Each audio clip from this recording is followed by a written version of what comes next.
imposibles, inigualable, eres invencible, Dios imparable, Dios de imposibles. Muy amados hermanos, sean todos bendecidos en el nombre de nuestro Señor Jesucristo. Son todos muy bienvenidos. Les enviamos un abrazo fraterno en nuestro bendito Señor, ¿no? Damos gracias al Señor por estos tiempos.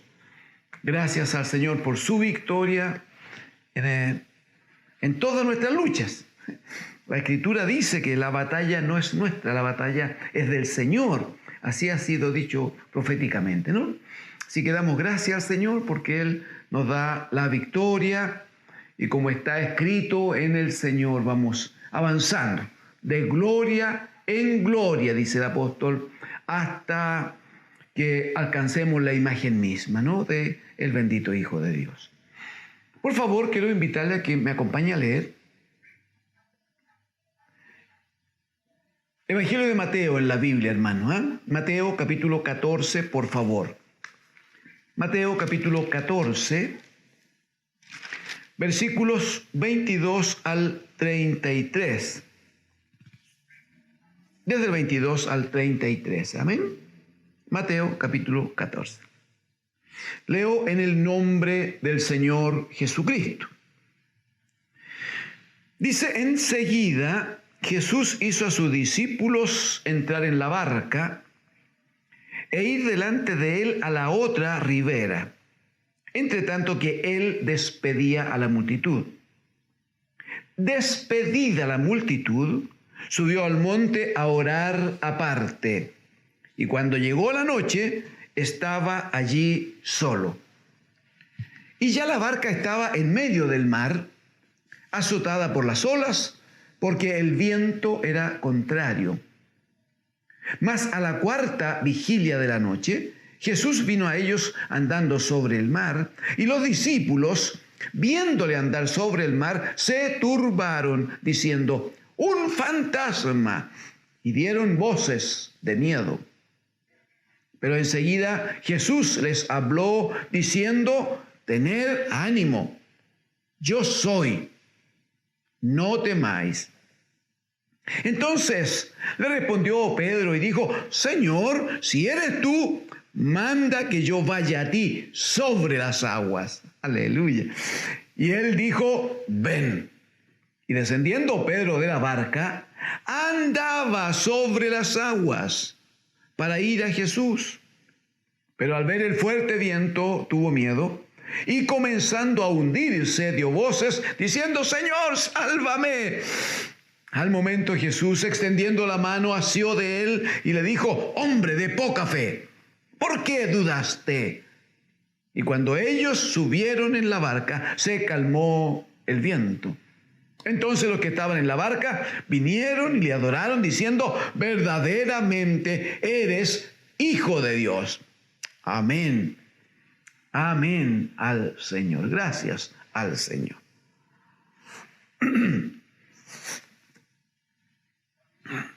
Quisiéramos este día, amados hermanos, invitarles a desarrollar dos experiencias vividas por los discípulos del Señor en relación al bendito Hijo, no hay duda, en relación a Jesucristo el Señor.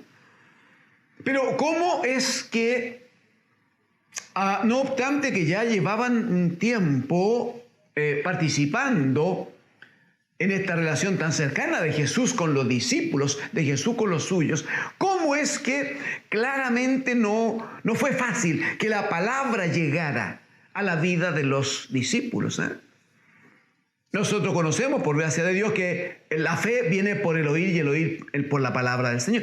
Muy bien, pero eso significa entonces, porque es lo que queremos ver hoy.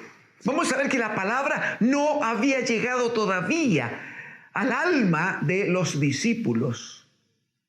De tal manera que aunque habían escuchado al Señor, aunque ya habían visto muchos milagros del Señor, aunque habían visto cómo el Señor tenía autoridad sobre muchas cosas, recientemente, si usted quisiera considerarlo como un elemento nomás de apoyo, En los versículos anteriores, aquí en Mateo capítulo 14, entre el versículo 13 y el versículo 21, está el relato de cuando el Señor Jesucristo, con 5 panes y 2 peces, alimenta, dice, a 5,000 hombres, más mujeres y niños. Sin embargo, después de cosas como esa, los discípulos van a vivir un par de experiencias, de eso vamos a hablar, que prueban que todavía la fe no se había afirmado en sus vidas. Y uno diría, pero eran discípulos. Sí, eran discípulos. Eran discípulos. Discípulo, claro. Un discípulo es uno que está en formación. El discípulo es uno que aprende de su maestro. Ellos estaban en ese proceso, como nosotros hoy estamos en el proceso de aprendizaje de la vida, del testimonio del bendito Hijo de Dios. No hay duda que estamos en eso. Si hoy día alguien nos juzga, pedimos en el Señor que no sea así, pero si alguien nos juzga, va a encontrarnos una cantidad de defectos y va a decir, no lo hizo bien aquí, no lo hizo bien acá. Bueno, porque para gloria de Dios somos discípulos también, pero discípulos en formación, discípulos pequeños. La Escritura dice que el heredero, aún el heredero, dice, cuando es niño, en nada difiere del esclavo, que también es niño. Porque ambos están, dice, bajo tutores y curadores. Entonces, el punto es el discipulado, el punto es los discípulos del Señor. ¿Qué demanda el Señor de nosotros? Y vamos a observar aquí 2, 3 cosas que son muy, muy importantes. Una primera cosa, hermanos, que no podemos dejar pasar, no debemos dejar pasar, porque tiene que ver con el proceso de enseñanza, es lo que nos importa. Dice en el versículo 22 y 23. Ese 22 dirá enseguida: Jesús hizo a su discípulo entrar en la barca e ir delante de él a la otra ribera, entre tanto que él despedía a la gente. 23. Despedida la gente. Qué linda forma del Señor, ¿eh? Recíbanlo los amados hermanos que están en responsabilidad, recíbanlo. Él había alimentado a 5,000 hombres, dice el verso 21, sin contar las mujeres y los niños. Y el Señor se dio tiempo. No estoy diciendo que Él haya saludado y le haya dado un abrazo a los 5,000 hombres, más las mujeres, los niños. No.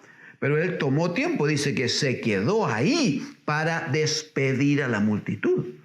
Se tomó tiempo para estar con ellos y a uno saludó, al otro le hizo una seña, al otro chico le hizo cariño en la cabeza y a otros bendijo, ¿no? Una cosa tan propia de un pastor preocupado de sus ovejas. Es muy lindo eso, gracias al Señor. Pero me importa especialmente el verso 23. Dice: despedida la multitud, subió al monte a orar aparte. Y cuando llegó la noche estaba allí solo, estaba orando. El Señor va a decir a los discípulos en el capítulo 13 del Evangelio de Juan: ejemplos he dejado, para que como yo he hecho ustedes hagan también. Entonces no está citado acá por casualidad que el Señor, después de un milagro como este, después que mostró toda su gloria, su autoridad, después que provocó un milagro tan grande en el Evangelio de Juan, respecto a este mismo milagro de los 5,000, de las 5,000 personas, dice que luego la gente pensó en venir y hacerlo rey. Y en esas circunstancias, dice el Evangelio de Juan, el Señor se fue a la montaña a orar. Entre otras cosas porque aquí había una lucha muy fuerte, pues, mi hermano. No olvide usted que Jesucristo vino en cuanto a hombre a la tierra. La Escritura dice que Él sufrió las mismas tentaciones que nosotros. Y dirá el apóstol a los hebreos: y por cuanto Él fue tentado en todo, pero sin pecado, Él es poderoso para socorrernos, para comprender nuestras tentaciones y sacarnos adelante por su gracia. ¿Y qué tentación más fuerte que aquella de ser reconocido haciendo un gran milagro, haciendo una gran obra, ser reconocido, puesto en alto y asignarle un nombre que entre los hombres, entre los humanos, es un nombre grande, ¿no? Imagínense, hacerlo rey. El problema es cuánto duran los reyes, que los hombres los hacen.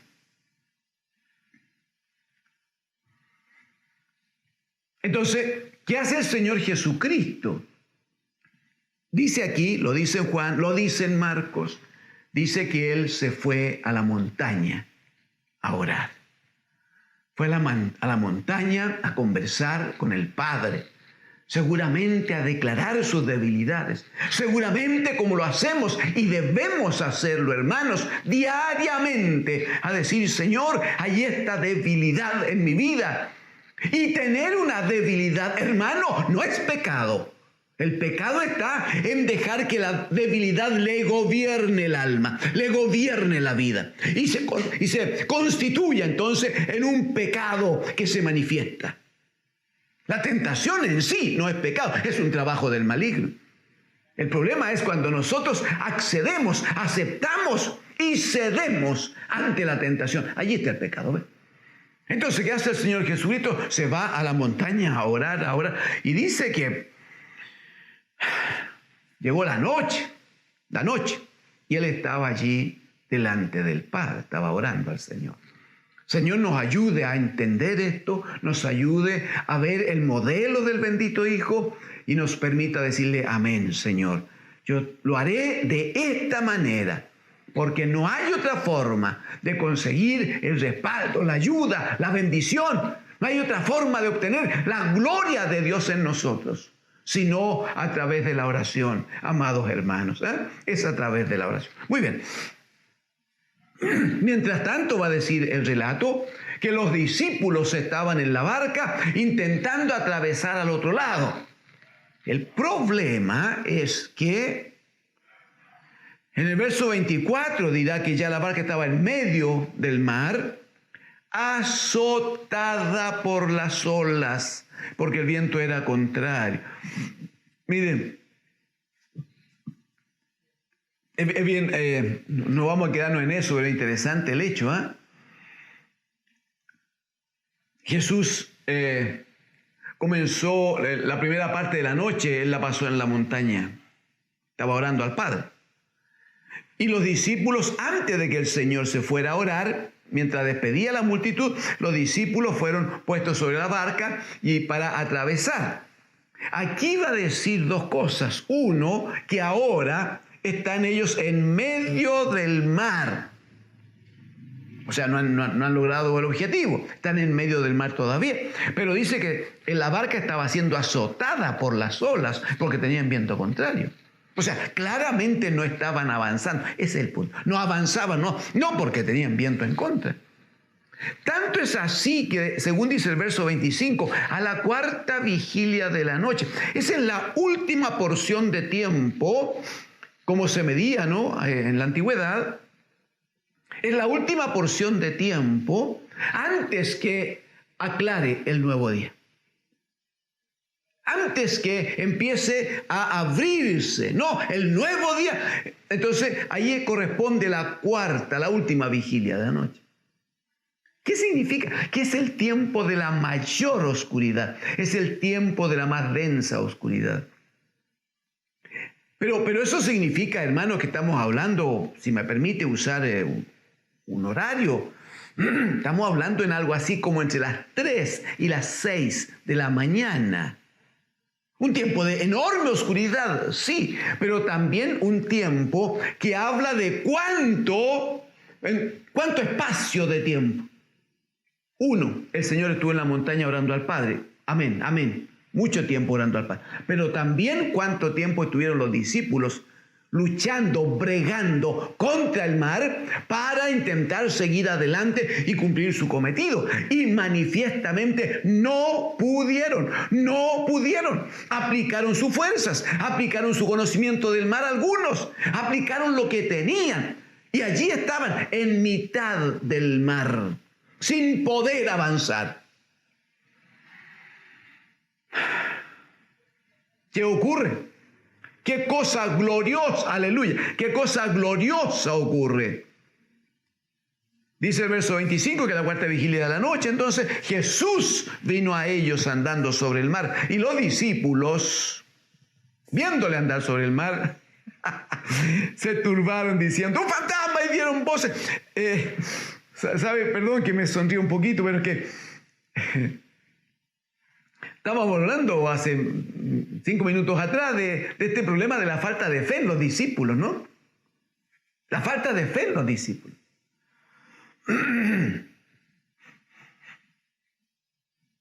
Estaban afectados, estaban luchando para que no se volcara la barca, para que no se rompiera, querían seguir avanzando. Están en una noche larga, en la tarde del día anterior, habían estado atendiendo a esta gente, estos 5,000, estaban cansados, creo yo, cansados. Y ahora aparece el Señor caminando sobre... Fíjese que aquí queremos empezar a entrar de a poquito. ¿Quién es el único que podría haber caminado sobre las aguas? ¿Quién es el único hombre que tenía poder y autoridad para hacer eso? Sin embargo, para los discípulos fue más fue más fácil, discúlpeme, fue fome, yo creo, fue fome. Fue más fácil para ellos asignarle a un invento de la mente, a un invento de los comentarios de la gente.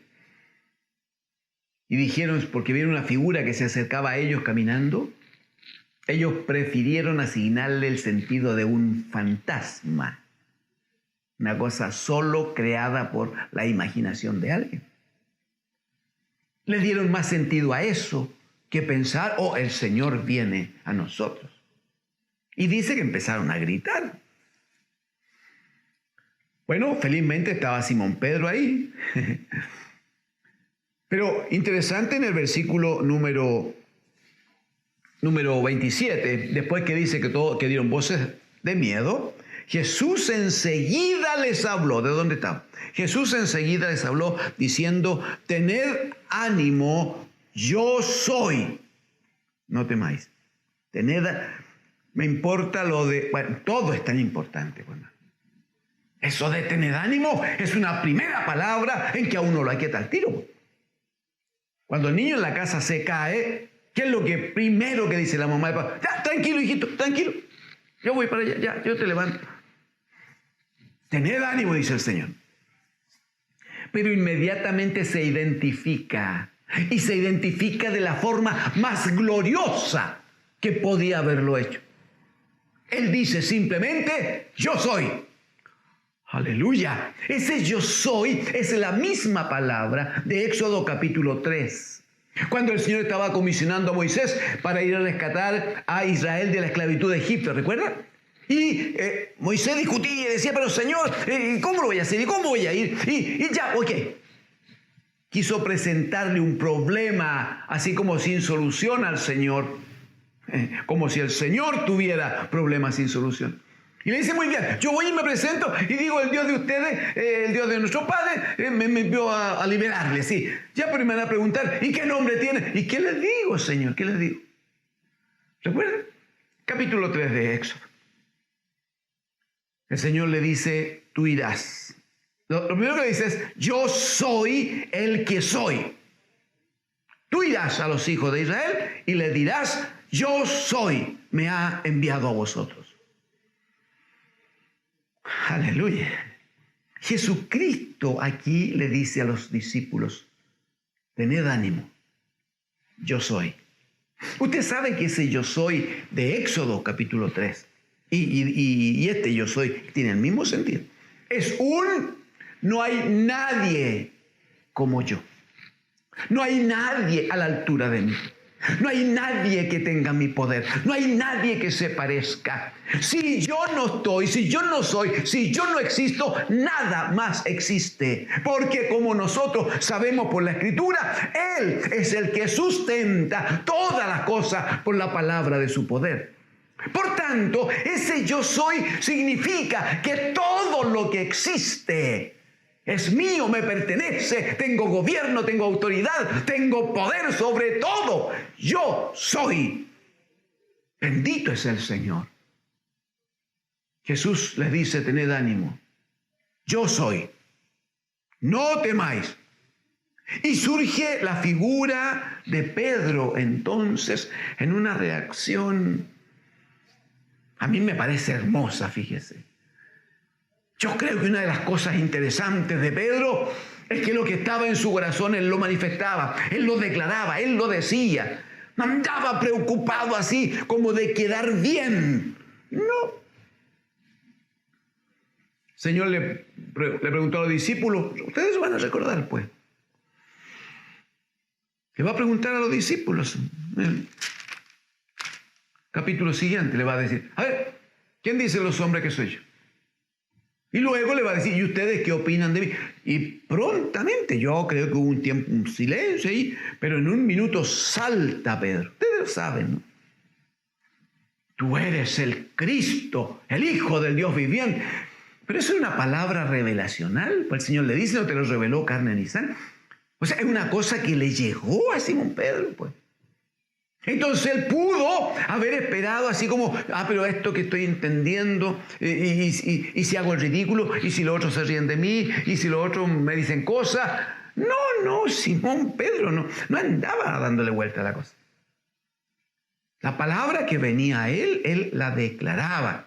Y ahora, entonces, todos llenos de temor, todos gritando, viene un fantasma, pero escuchan la voz del Señor diciendo, no se turben, estén tranquilos, no tengan temor, estén tranquilos, yo soy, sin temor. Y salta inmediatamente Pedro, así como diciéndole, Señor, necesitamos, no solo él, todos necesitamos tener confirmación de que eres tú. Señor, si eres tú, permite, no que permite, manda. ¿Vio el versículo número 28? Señor, le dice, si eres tú, manda que yo vaya a ti sobre las aguas. Qué bueno esto. Pedro, que claramente aventaja a la mayoría de los discípulos en esto, Pedro seguramente revisa y dice, si el Señor es capaz de sostenerse Él sobre el agua, también puede sostenerme. Por allí creo yo que va la cosa. Allí se empezaba a notar lo de la fe, lo de el conocimiento del bendito Hijo. Entonces, ¿qué dice Pedro? Señor, si eres tú, manda que yo vaya a ti sobre eso. Y la Escritura dice que el Señor le dice simplemente, ven. ¿Y cuál es la consecuencia? Versículo número 29 todo el 29. Él le dijo, ven, y descendiendo Pedro de la barca, dice, hermanos, dice clarito, andaba sobre las aguas para ir a Jesús. Andaba, hermanos. No es que lo haya intentado. No es que a lo mejor, no dice de un pasito, dice andaba. Usted por favor reconozca esto. Vea conmigo esto. Si cuando vieron la figura que caminaba sobre el mar, los discípulos tuvieron miedo y gritaban, es un fantasma, es un fantasma, es porque no lograban reconocer al Señor. Y aunque estaba muy oscuro porque era de noche, la cuarta vigilia de la noche, sin embargo, no lo tenían al lado. Eso es lo que quiero hacer notar. No estaba al lado de la barca, estaba retirado. El Señor tuvo que decirle, estén tranquilos, soy yo, tranquilos. Había distancia. Y la Escritura dice, por lo que luego viene, que Pedro tuvo la bendición que el Señor le dio de él caminar sobre las aguas. Él lo hizo, hermanos. Verso 30. Mientras iba caminando, él tenía dos opciones. Y una cosa que quisiéramos dejar este día en su corazón, si el Señor lo permite. Mientras caminaba sobre las aguas, Simón Pedro. Aguas que no eran aguas quietitas, hermanos, no eran aguas de piscina. No se olvide que los otros discípulos estaban luchando contra la marea porque tenían viento en contra. Entonces las aguas eran aguas turbulentas, pues. Sobre esas aguas caminó Pedro, pues, mi hermano. Sobre esas aguas, pues. El punto es que mientras caminaba sobre esas aguas, Pedro tenía dos posibilidades, solo dos. La primera era mantener su mirada puesta en Jesucristo el Señor. ¡Aleluya! Mientras las aguas estaban allí batiéndose, mientras veía que las aguas se encrespaban, mientras el viento le daba en el rostro y en el cuerpo, la primera posibilidad que Simón Pedro tenía era mantener su mirada puesta en el Señor. Ver que cada paso que daba sobre las aguas se acercaba al Señor, lo tenía más cerca al Señor. Esa era una posibilidad, la primera. La segunda, que fue la que ocupó, fue observar a su alrededor, ver que había mucho viento, que la marea era fuerte, que las olas estaban allí, que las aguas se estaban moviendo más de lo habitual, y se quedó con lo que había a su alrededor. Despegó su mirada del bendito Hijo. Y su mirada la puso en las cosas que estaban a su alrededor. Consecuencia, comenzó a hundirse. Pero es interesante el hecho, sin embargo, hermanos, porque dice que al final del verso 30, cuando comenzó a hundirse, gritó: Señor, sálvame.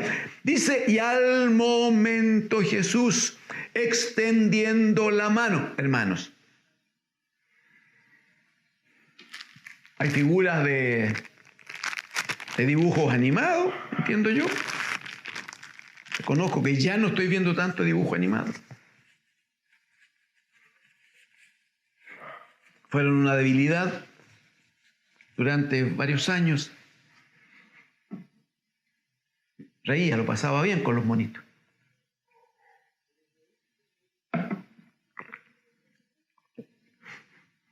Pero quería decir que hay figuras de monito animado donde hay un hombre que cuando necesita tomar algo de allá del muro, entonces estira el brazo y lo estira.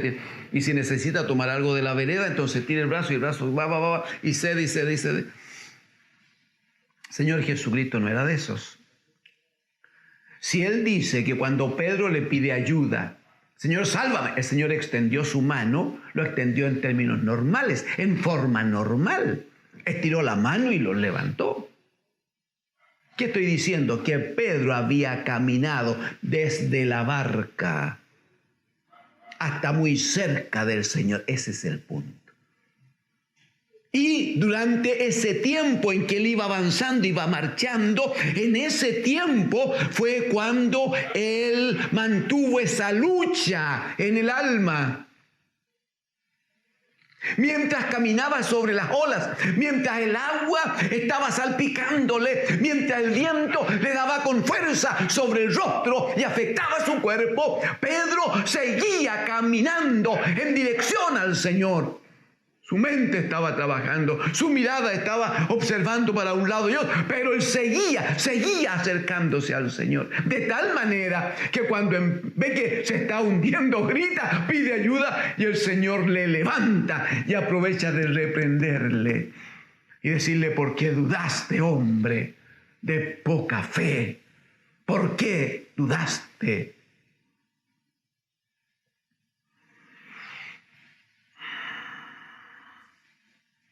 La Escritura dirá en el verso 32, cuando ambos, el Señor Jesucristo y Pedro, subieron a la barca. No dice que cuando la barca lo fue a buscar, no, cuando ellos subieron a la barca. O sea que Pedro caminó 2 veces sobre el agua. Caminó hacia el Señor, se estaba hundiendo, el Señor lo levantó y vinieron entonces, se acercaron a la barca y subieron. ¡Qué experiencia, hermano! ¡Qué experiencia! aunque sea en forma breve, Apliquemos un poquito esto, porque les dije yo que había una segunda situación que está en el corazón, que la conversemos, la tratemos, aunque sea en forma breve. Mire, nosotros somos, hermanos, nuestra vida, la vida de cada uno de nosotros, somos una pequeña embarcación que nos movemos en el mar de este sistema, en el mar de este mundo. Un mar que está descontrolado. Y no hablo de la cosa física, estoy hablando de los principios, de la falta de valores, de la forma en que el hombre vive, de la manera en que cada uno se apropia de la vida de otro y afecta al otro, de cómo los menores afectan a los mayores, cómo los hijos no respetan a sus padres, cómo la cosa política es un desastre en cuanto a gobierno. Estoy hablando, hermanos, de que hay un mar embravecido a nuestro alrededor y nosotros debemos llevar nuestra pequeña embarcación. Cosas a considerar. Primero, ¿qué sentido, qué rumbo tiene su embarcación, mi hermano? Porque si no ha visto a Jesús, el Señor que viene, si no lo ha visto, entonces usted permanecerá toda la noche luchando, como lo hicieron los discípulos, toda la noche luchando contra el mar, pero sin poder avanzar. No sé si se ahogará o no, pero no podrá avanzar, porque no podrá contra ese mar embravecido. Entonces lo primero es entender en mi avanzar, en esta embarcación que es mi vida, que quiere ir adelante, veo o no veo, aleluya, que Jesucristo el Señor está frente a mí. Eso es lo primero. Porque si lo observo, entonces tengo instrucción que me ayuda en la fe. Hebreos capítulo 12, verso 2, puestos los ojos en Jesús, el autor y consumador de la fe. Lo segundo es decir cuán lejos o cerca estoy del Señor. Porque si estoy lejos de Él, aunque Él tiene todo el poder, pero si estoy lejos de Él, ¿qué posibilidad tengo de decirle, Señor, sálvame que perezco? ¿Qué posibilidad tengo de que Él me tome de la mano si estoy lejos de Él, hermano? Distinto es si por causa de nuestro caminar diario, por causa de nuestro avanzar, aunque vemos que hay olas, aunque vemos que la embarcación está siendo sacudida por las circunstancias, pero si no he dejado de caminar, ese es el punto, no he dejado de caminar, a lo mejor los vientos me dan temor, el agua me afecta, todo eso me tiene mal. Pero si no he dejado de caminar, el Señor dijo, venid en pos de mí. Le dice precisamente a Simón Pedro, venid en pos de mí y os haré pescadores de hombres. El que me sigue no andará en tinieblas. Vengan a mí, etcétera. Hay un llamado permanente del Señor de estar cerca de Él, tan cerca de Él, que finalmente Él y yo nos confundamos. Bendito sea, que Él habite en mi alma, pero que yo viva en su cuerpo. Mire, si estamos cerca, es fácil pedir ayuda, hermano. Si estamos cerca, es fácil estirar la mano. Bendito sea. El punto es, no se aleje más del Señor. No grite por el fantasma. Si está viendo poco, está viendo nublado, es porque le falta más presencia del Señor, más trato del Señor. Y este es un hermoso día para venir al Señor, para decirle al Señor, abre, ponga, como dice el Señor, a una iglesia, a una de las 7 iglesias de Asia en Apocalipsis. Le dice el Señor, pide que te sea dado colirio. Y lávate los ojos con colirio para que veas. El colirio es el trato del Espíritu, hermano.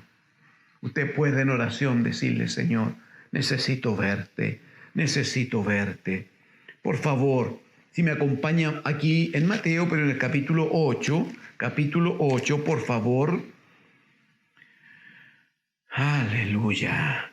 Una porción muy breve, pero queremos tomar de allí algo para que esperamos pueda ser bendecida su vida. Y este día, hermano, si ha estado con debilidades, si su fe ha sido debilitada, si su confianza en el Señor no es la misma de otro tiempo, de otro momento, quisiéramos exhortarle en el amor del Señor a que venga el Señor. La fe viene por el oír, mi hermano. La fe viene por el oír, y el oír por la palabra del Señor. ¿Qué significa? Que si estás frente al aparato que te permite comunicarnos, si el Señor te ha puesto allí, el Señor te tiene sentado, tirado, de pie, si estás frente a esta palabra, es porque el Señor te quiere bendecir. Por esta palabra vendrá fe a tu vida. Y si tienes fe, puedes entonces acercarte y agradar al Dios de los cielos. Por favor, Mateo capítulo 8.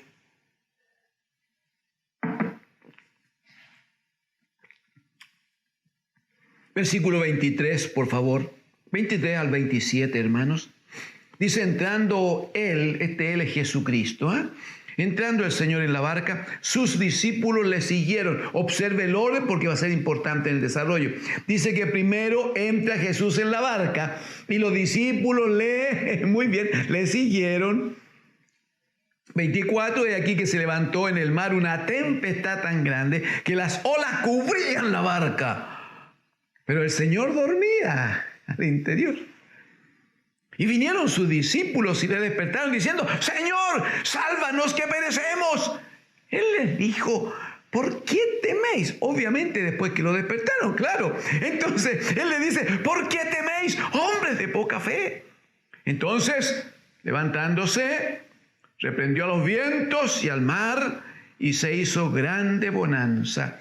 Y los hombres se maravillaron diciendo, ¿qué hombre es este que aún los vientos y el mar le obedecen? Se da cuenta de que todavía no lo conocían. Ya llevaban tiempo con el Señor. Habían ya visto milagros, ya le habían escuchado predicar, ya todo eso se había dado ya. Sin embargo, ellos todavía no lograban recibir el trato del Espíritu, que viniera la revelación a ellos y ellos pudieran reconocer que el que tenían con ellos era el bendito Hijo del Dios de los cielos. Interesante esta experiencia, ¿sabe por qué? ¿Qué es lo que yo quisiera si el Espíritu del Señor me permite dejarlo en su corazón, hermano? El anhelo de mi alma. Cuando el Señor dispone algo, no hay nada ni en los cielos ni en la tierra que lo pueda mover. No, porque tiene que ver con la autoridad, tiene que ver con la gloria de Dios manifestada. El Evangelio de Juan, capítulo 1, verso 14, va a decir, y nosotros vimos su gloria como la gloria del unigénito del Padre. Nosotros le vimos la manifestación de la gloria de Dios. Bueno, este día van en una embarcación. Observe el orden, por favor. Primero va Jesús, luego le siguen los discípulos. Por lo tanto, los discípulos sabían o no sabían que Jesucristo, el Señor, estaba en la barca. ¿Sabían o no sabían? Sabían. El punto es que se levanta una gran tempestad y los discípulos de nuevo intentan por sus medios, le tratan de conseguir resolver el problema. Obviamente no pueden. Por eso que en estas luchas, hermanos, de la cotidianeidad, en esta lucha de la vida, ¿no? Qué bueno es escuchar al Señor, hermano, pero no una vez, no en el mensaje del domingo, sino que estar todos los días escuchando la voz del Señor. Vengan a mí los cargados y los trabajados y yo les haré descansar. El punto es descansar en Cristo. El punto es tener reposo en Cristo, mi hermano. Estos discípulos lucharon y en algún minuto alguien como que se recordó. Así como, ay, pues el Señor está aquí. De hecho, van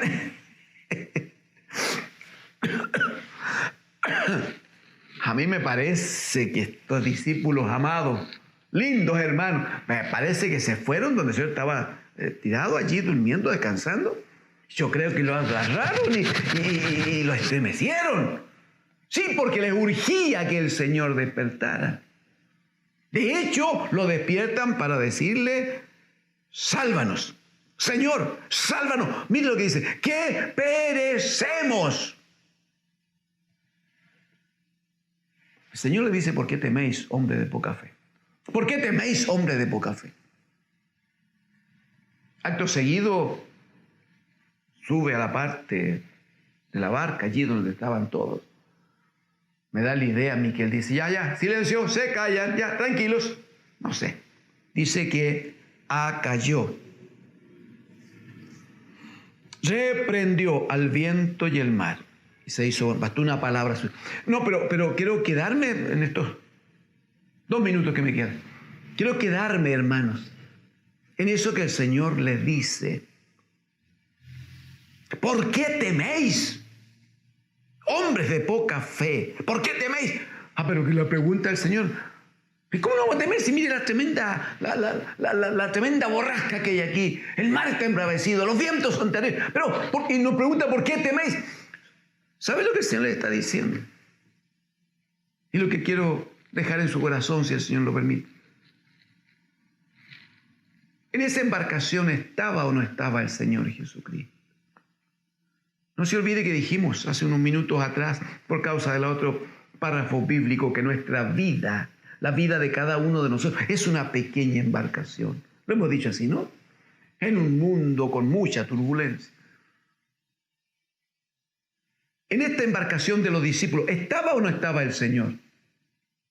Y la respuesta es sí, sí estaba. ¿Lo sabían o no lo sabían los discípulos? Sí, pues si ellos lo habían seguido a Él, pues, cuando subieron a la barca. Entonces sabían, pues. Pregunto, es que eso es lo que quiero dejar en su corazón, hermano. Pregunto, si el Señor, si el bendito Hijo de Dios estaba dentro de la barca, ¿había alguna posibilidad pequeña de que a la barca le pasara algo? ¿Acaso el Dios y Padre iba a permitir que su bendito Hijo fuera afectado? No sé, fuera ahogado, se muriera. Si estaba el Hijo de Dios allí, pues mi hermano, había un real peligro ese día. Podía pasar algo con la embarcación. Podía pasar algo con la vida de los discípulos. Si allí estaba nada menos que el bendito Hijo de Dios. Mire, es que el punto finalmente en la fe tiene que ver con eso, hermano. La gente anda atemorizada. Examinábamos estos días con una mamá de hermano. Y decía, bueno, me estoy refiriendo a mi esposa, por si acaso. Ella decía: no, pues qué tal hermana. Me comentó que tiene temor, puntualmente era por causa de la enfermedad y el temor de a la muerte. Y el punto es este: en su embarcación, hermano, ¿está o no está Jesucristo el Señor? Ahí terminamos hoy. En su embarcación, ¿está o no está el Señor? Y si Cristo el Señor está en su vida, si Cristo el Señor habita en usted, si Cristo el Señor es el que gobierna su vida, entonces alguien podría comentar y decir: está durmiendo. ¿Y qué le importa que esté durmiendo? Si lo que importa es que esté. Porque si Él está, el Padre está en Él. Yo soy, dijo Él, el camino, la verdad, soy la vida. Juan 1 dice: en Él estaba la vida, y la vida era luz entre los hombres. Si Cristo el Señor está en la barca, hermano, no hay temor, no hay peligro, porque el Padre nunca permitirá que su bendito Hijo sea afectado. Nunca más. Él permitió una vez que viniera a la tierra y muriera en la cruz. Sí, pero eso fue por un acto de redención que nadie podía hacerlo. Pero ya no, pues, hermano, ya no, pues, hermano, ya se acabó aquello. Ahora Él reina, aleluya, y por su Espíritu en nosotros, Él gobierna nuestras vidas. La pregunta es, ¿está o no está Jesucristo el Señor en su embarcación, hermano? Para los hermanos que son matrimonio, en ese matrimonio que es una embarcación también, y que a veces también está allí entre las olas y bajo el viento. Hermano, en esa embarcación que es tu matrimonio, ¿está o no está Cristo el Señor? Porque si no está, está bien que tengas temor. Pero si Cristo el Señor está administrando ese matrimonio, está gobernando esa vida, ¿qué importa que esté quietito? Déjelo. Lo que importa es que esté, aleluya, lo que importa es que esté, porque si Él está, nada debemos temer.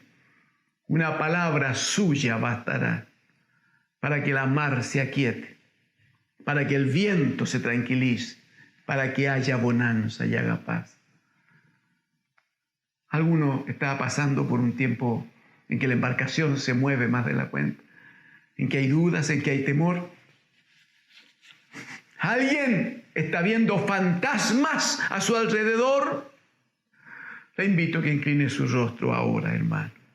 Incline su rostro y presentémonos juntos delante del Señor. Padre, gracias por tu Hijo, Señor.